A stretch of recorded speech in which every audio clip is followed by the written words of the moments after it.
I never thought silence could scream so loudly. But it did that afternoon. Sitting in our sun-drenched kitchen in a house I helped build, paid for, cleaned and cried in. I just pulled a sheet of lasagna out of the oven when I saw the envelope tucked under the pile of unopened mail. Thick, ivory and fancy, the kind you only use when you're trying to impress someone who thinks they're above you. It was addressed to my husband, Adrian. Not us. Just him. I don't snoop. I never did. But something about it. It wasn't the envelope. It was the smug handwriting on it. I'd seen it before. Slanted cursive. Cold. Elegant. Nina's. Adrian's cousin, or so I thought. The one who always kissed him on the cheek too long at family barbecues. The one who once told me dead in the eyes, "You're so lucky Adrian gave you a chance. You're not really from our world." Our world. As if money made her royalty. As if my mother raising me alone while working 2 jobs made me unworthy. I opened the envelope. My hands were steady. My heart wasn't. It was an invitation. To a celebration of new beginnings.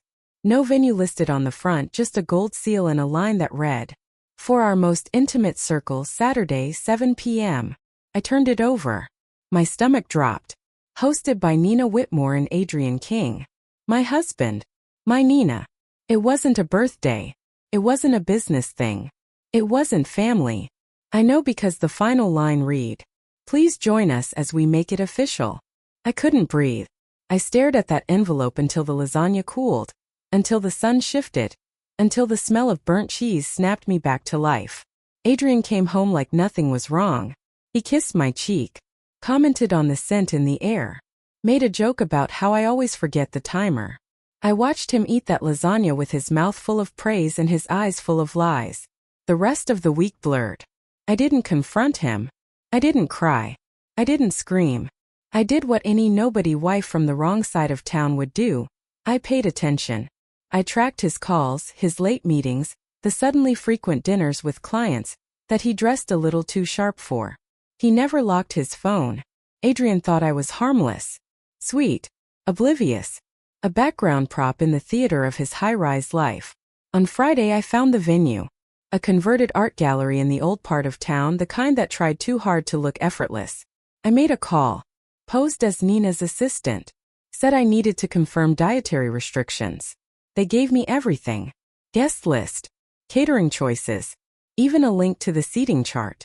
I stared at the screen in our bedroom as I lay beside the man I'd married, reading through a list of people I had fed, toasted, hugged, and helped over the years. All of them attending his secret engagement party. To Nina. While still married to me. Saturday came and I dressed carefully. Not like myself. Not like the woman they'd written off. Silk dress. Blood red. Hair up. Simple pearls, Miss Loretta's. The only thing of real value my mother left me. I looked in the mirror and said nothing. Just stared.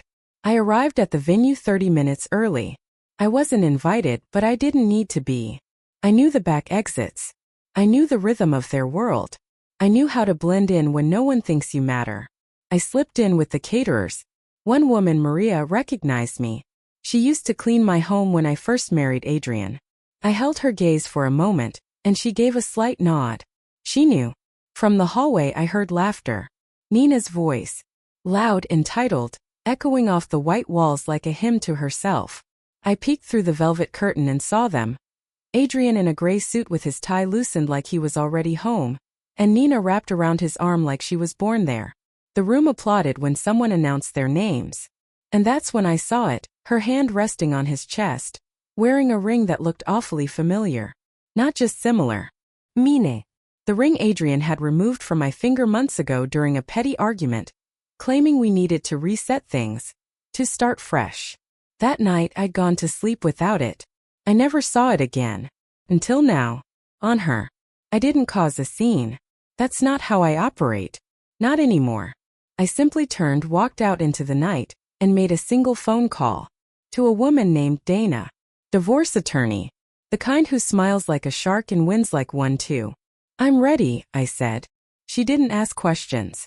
I gave her the green light to open a file I'd quietly prepared for over a year. A file that documented everything. Adrian's offshore accounts, Nina's tax-dodging family fund, every dollar that had passed through our shared accounts, and all the papers Adrian had me sign while calling them routine. Turns out I may have been born in a poor zip code, but I was raised by a mother who taught me how to survive silence. And survival comes with preparation.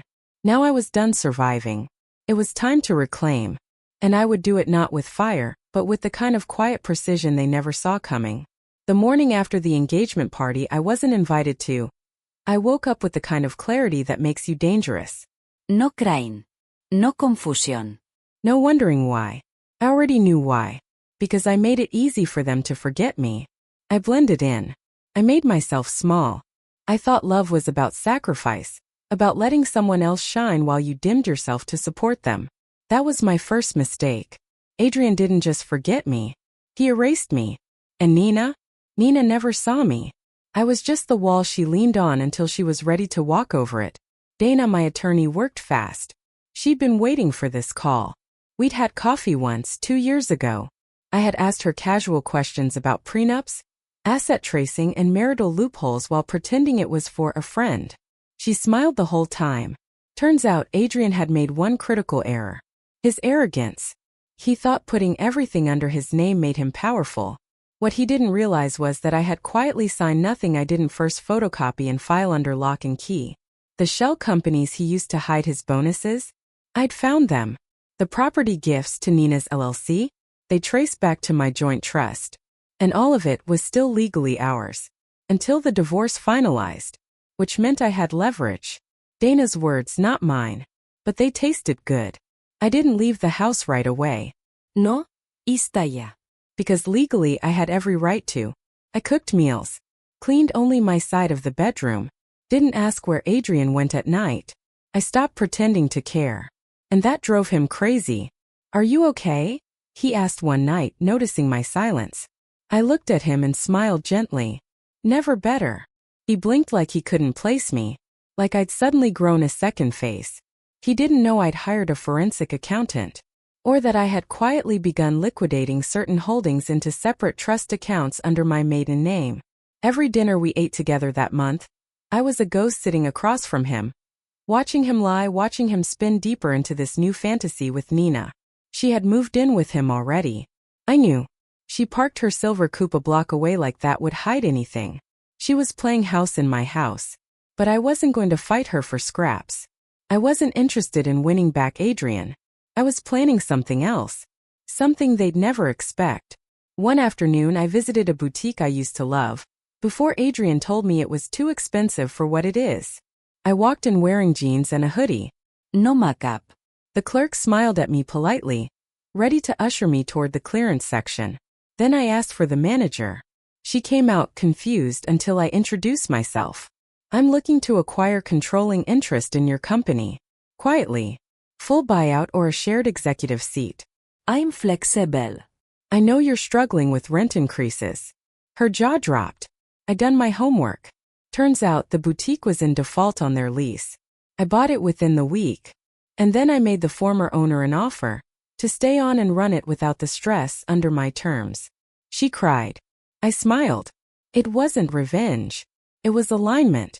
My mother used to say, sometimes you don't get even. You get forward. Back at the house, Adrian was restless.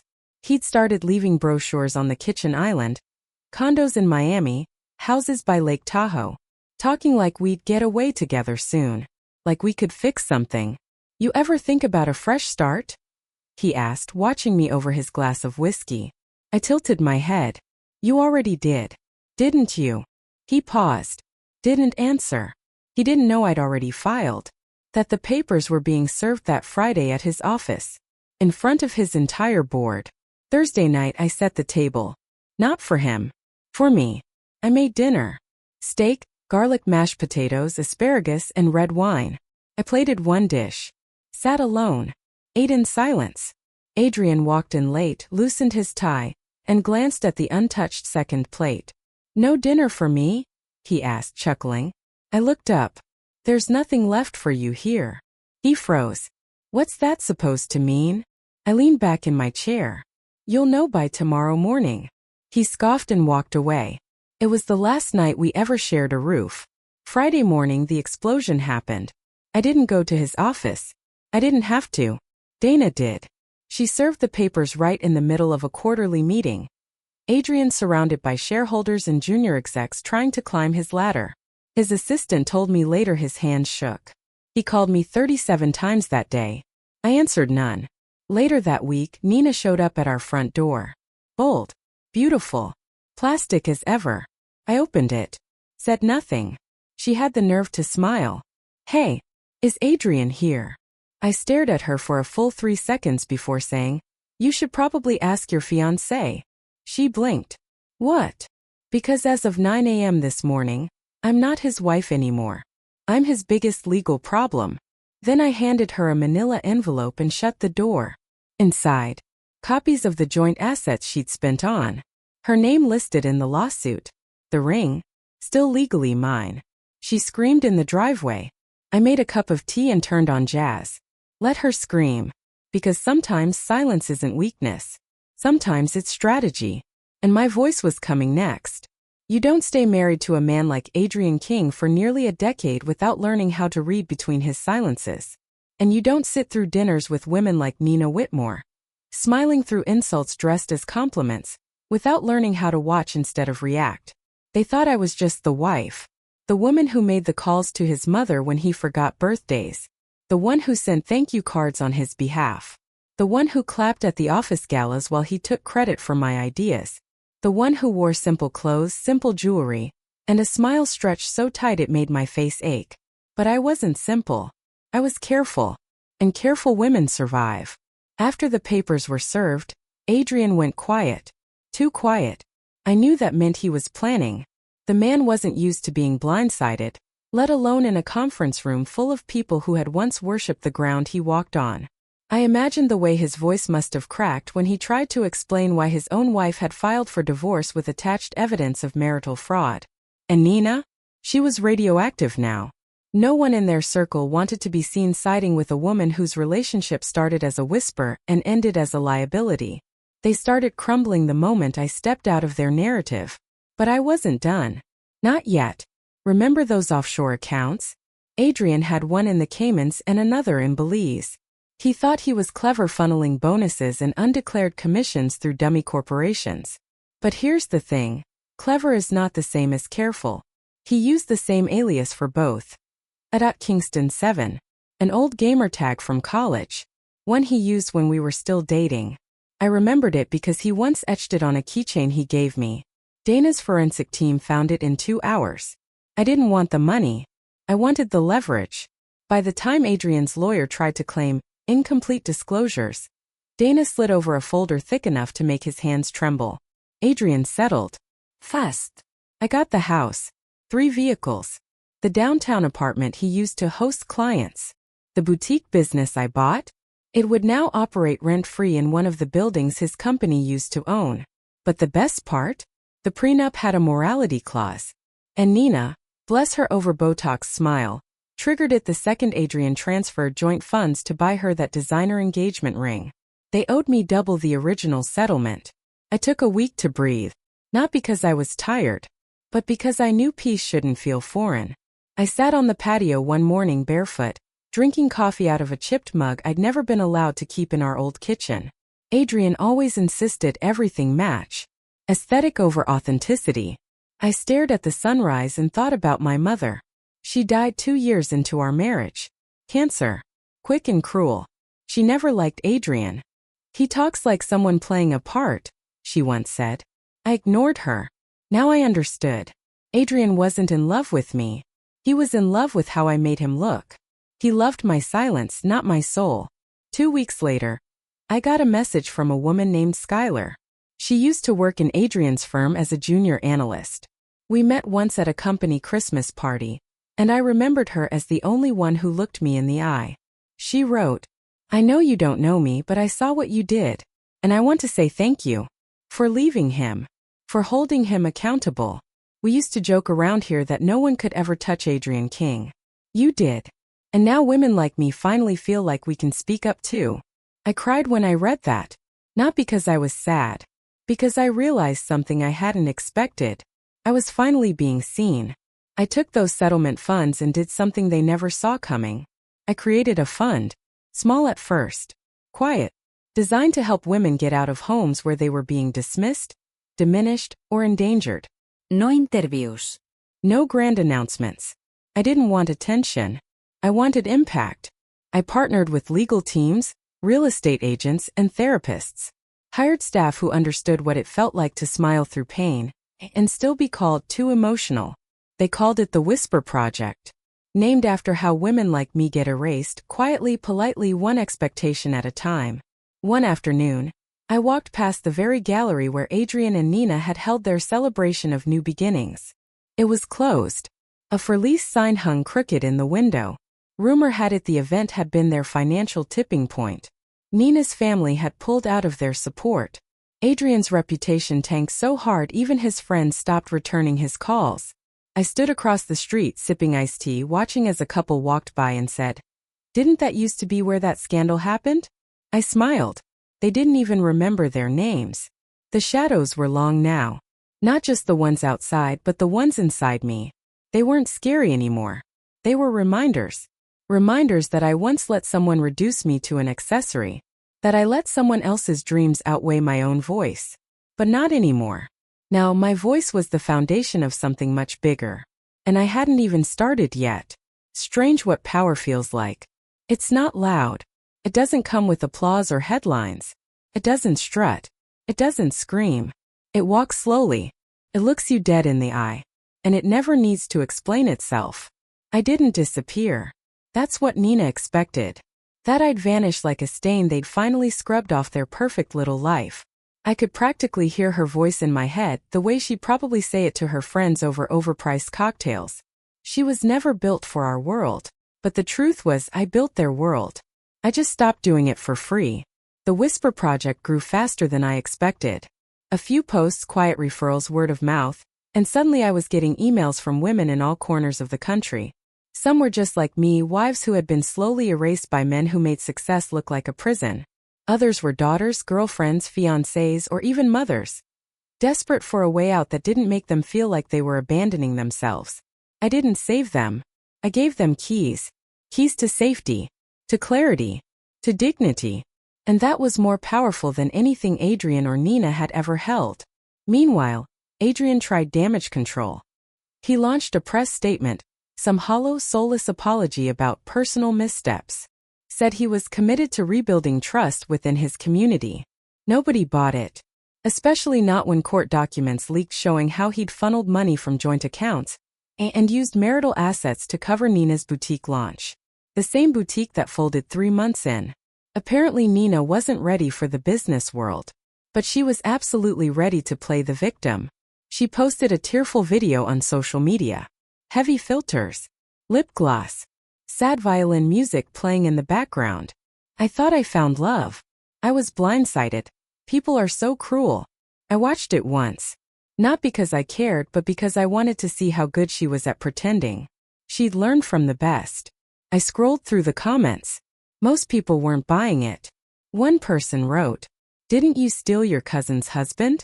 Sit down." Another, "Funny how you're crying after living in someone else's house and wearing her ring." And then there was the one that made me pause. She underestimated the quiet wife. We all did. Weeks later, I was asked to speak at a conference. They wanted me to talk about financial recovery after betrayal. How to rebuild. How to move forward. I almost said no. I wasn't interested in becoming anyone's poster child. But then I thought about the women who had written me. The ones who whispered thank you at the end of long late-night calls when no one else believed them. So I stood on that stage in Los Angeles, in front of 300 women and a handful of very uncomfortable-looking men, and told my story. Not all the details, just enough to paint the picture. I ended with this. When someone tells you you're too emotional, too loud, too dramatic, ask yourself, too much for who? If your truth scares them, that's their fear talking. Let it. You don't need to shrink to survive. And you don't need to scream to be heard. You just need to stop apologizing for standing upright. The standing ovation that followed was the kind of silence I used to beg for at home. Only now it came with thunder. Back in the city, the house finally sold. Not to Adrian. Not to Nina. To me. Through a third party, of course. I didn't need to live there again. I just wanted to own it one last time. To walk through the halls where I used to cry in silence. Where I folded laundry while Nina called me quaint. Where I watched Adrian's eyes glaze over whenever I talked about anything that wasn't about him. I toured it once more barefoot. Alone. In the master bedroom, I sat on the edge of the bed and whispered the words I never got to say out loud. You didn't break me. You freed me. And now this house is going to help free someone else. The next day, the keys went to a new tenant. A survivor of emotional abuse and her 2 young sons.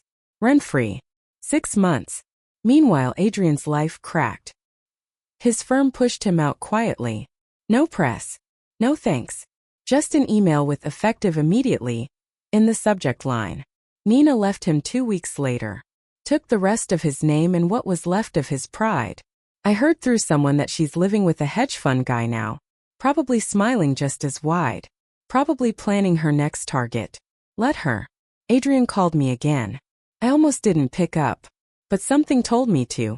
His voice was tired. Softer. Not in the apologetic way. Just hollow. I just wanted to say. I see it now, he said. I didn't answer right away. Then simply. Good. He paused. You were always better than me. I hung up. Not out of anger. But because I didn't need to be told something I already knew. I wasn't better than him. I was better without him. And that was the part they never expected. There are days I still hear her laugh in my head. Nina's laugh. Not the polite kind. Not even the charming kind. I mean that sharp, smug giggle that dripped with condescension. Like every syllable was coated in perfume and superiority. She laughed like she'd already won. The first time I heard it was at Adrian's sister's wedding. I was pouring punch when Nina walked up behind me and said, loud enough for everyone at the refreshment table to hear, "It's cute how you always try to keep busy. Some women just weren't built for stillness." I smiled then. Because that's what I was trained to do.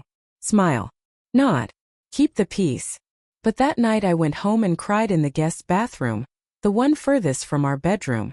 I cried quietly, because even my tears weren't supposed to disturb Adrian's sleep. I didn't cry like that anymore. Now, when I felt the pressure of the past clawing at my spine, I stood tall and looked at my reflection until I remembered who I was now. Not the wife they pitted. Not the charity case. Not the accessory. I was the woman who bought the house she was exiled from and turned it into sanctuary. I didn't renovate it right away. At first, I just walked through the rooms and breathed. I ran my fingers across the banisters I used to polish on Sundays while Adrian slept off his hangovers. I stood in the kitchen where I once sliced vegetables while Nina sat on the counter drinking wine, pretending I was her helper.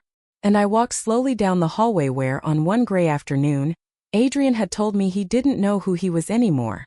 As if that gave him permission to erase who I was. Now that same hallway echoed with a different sound. Children's laughter. A soft lullaby playing from a speaker. The voice of a woman reading bedtime stories to her sons from a recliner chair that used to be mine. Because this house wasn't mine anymore. It was hers now. April. 32. Divorced.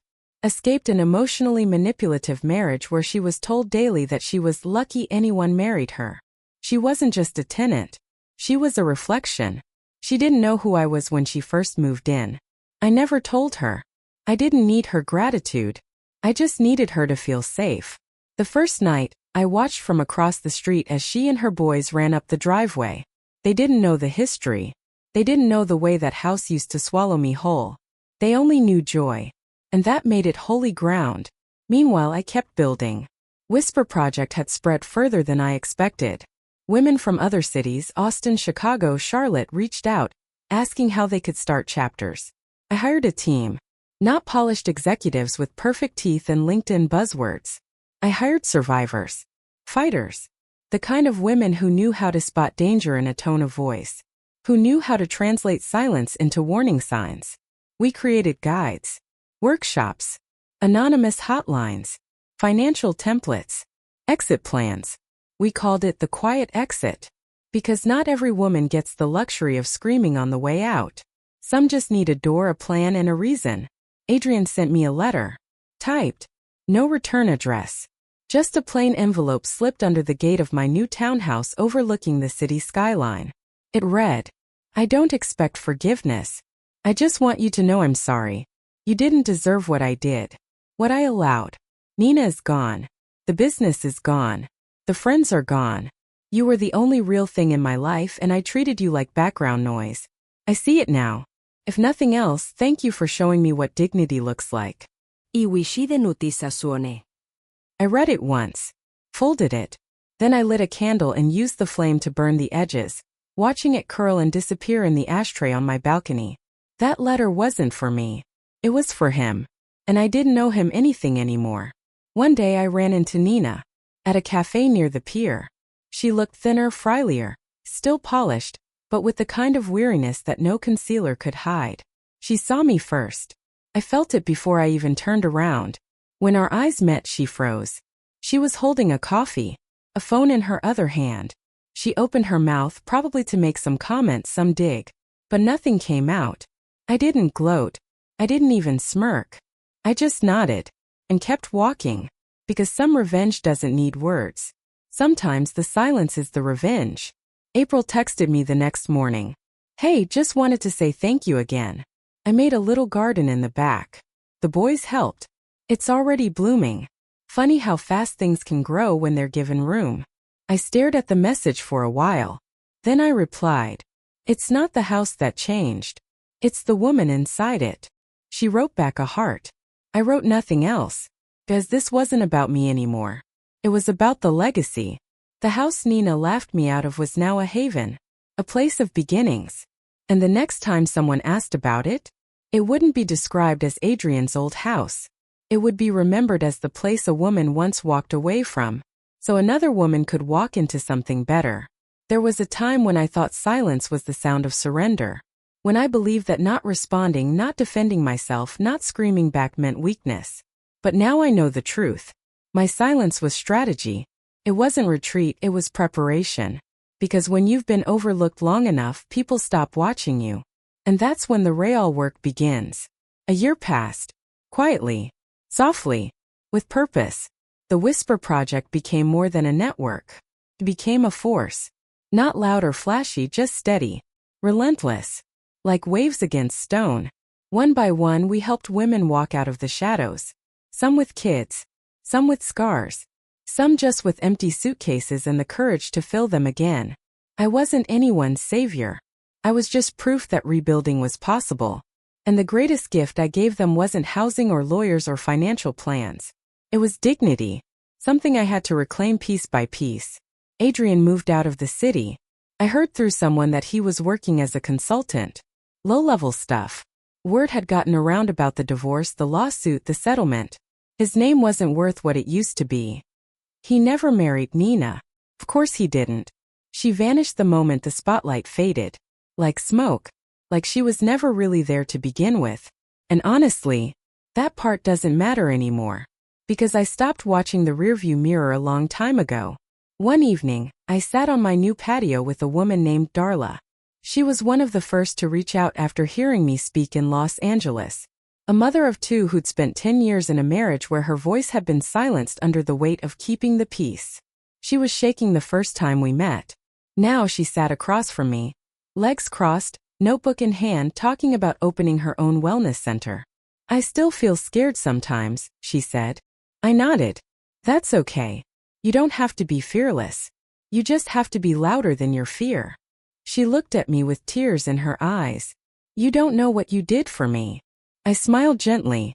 Ido. Because someone once did it for me too. Her name was my mother. On the anniversary of my divorce being finalized, I visited my mother's grave. I wore a long linen dress, sandals, no makeup. Just me. I brought her hydrangeas. Her favorite. The wind was soft that day. The kind that makes you feel like someone's brushing your shoulder. I knelt beside her and whispered. You were right. He didn't see me. But I finally see myself now. And I think you'd be proud of who I became. I stayed for an hour. Just breathing. Not rushing. Not thinking about what came next. Just letting myself exist without apology. A week later I hosted a gathering. Not a party. Not an announcement. Just a dinner. 6 women. 1 long table. Candles. Homemade food. Laughter that didn't feel forced. Each one had her own story. Each one had faced her own storm. And each one had chosen to rise anyway. When dessert came out, someone raised a glass and said, "To the woman who showed us how to turn silence into a foundation." They all looked at me. I didn't know what to say. So I said this: the hardest part isn't leaving. It's believing you're allowed to leave. Once you stop asking for permission, the world starts to open. And if that makes people uncomfortable, let them squirm. We clinked glasses. And for the first time in my life, I felt what home truly meant. Not a house. Not a man's last name. Not the illusion of being chosen. But peace. Self-worth. Clarity. I still get messages from people who knew Adrian. Or Nina. Or both. Some want gossip. Some want to say they were on my side the whole time. Others want to apologize for the way they treated me like I was invisible. I don't reply. Not because I'm bitter. Because they're not part of the story anymore. You want to know what real power is? It's walking past people who once dismissed you and realizing you no longer need them to notice. It's building something from the ruins and choosing not to throw the bricks back. It's waking up every day knowing that your silence was never weakness. It was the setup, the inhale before the rise. And now, I rise for no one but myself. And that is the loudest thing I've ever done.